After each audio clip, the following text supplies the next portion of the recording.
faire des trous bien droits dans un panneau quand on n'a pas accès avec la perceuse à colonne, c'est de se faire un petit appui qui nous permet à ce moment-là de venir positionner notre mèche de façon très perpendiculaire à notre pièce de bois, puis maintenir l'axe en place.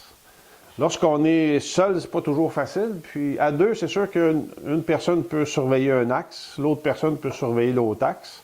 C'est possible. Mais avec un petit gabarit comme ça permet de faire le travail tout seul dans son atelier, puis c'est très efficace. Pour faire un petit gabarit semblable, c'est pas très compliqué. On peut fabriquer ça facilement à partir de rebuts.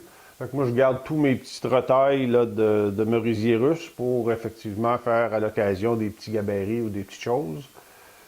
Dans un premier temps, là, on va se faire un premier bloc qu'on va coller ensemble, d'environ 2 pouces d'épais, pas trop épais, là, qui va nous permettre quand même là, de garder une course là, avec nos mèches. Donc la première étape, c'est que j'ai préparé mon bloc. La deuxième, c'est que j'ai fait un axe à chaque bout. J'ai mis mes trous des différents diamètres dont j'ai besoin sur mon gros bloc.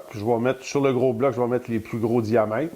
Sur la petite planchette, je vais mettre les petits diamètres. Puis l'autre étape après, c'est que je vais venir couper au centre de mes trous pour me faire pour que mon appui puisse être accessible là, par le côté ici. Là. Ça va être plus facile à installer nos mèches. Puis on va simplement venir coller ce petit bloc-là sur une plaquette. Puis, on va s'assurer d'avoir un dégagement là, avec nos mèches les plus grosses pour que la mèche puisse tourner facilement sans appuyer là, sur notre base. Puis, ça va la soulever en même temps un petit peu. Fait que c'est plus facile. Là, lorsqu'on va travailler, on peut aller positionner notre mèche. Puis, à ce moment-là, la mèche elle rentre en place. Puis, on va être capable de commencer notre trou. Pour aller faire un trou plus creux, c'est assez facile. Dans le fond, de simplement tourner, puis on a encore un autre 3/4 de pouce de plus pour continuer notre trou.